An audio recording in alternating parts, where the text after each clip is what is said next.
You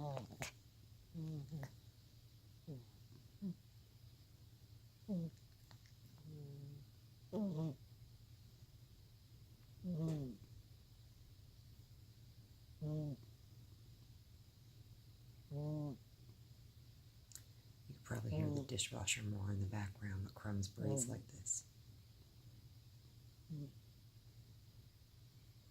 And that black spot on her nose.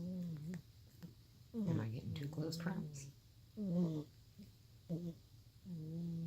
It may just be the same thing as the black crusties that she gets in her eyes from probably calicivirus, but I worry that it's cancerous because it peels off on its own and it's bloody afterwards, like that corner.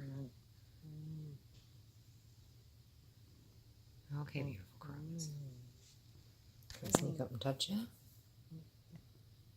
She doesn't mind sniffing my fingers, but I'm not allowed to touch her. If I do, she'll hop off the couch, and I don't want her to run away. Right, Homer? We love our Crumbs.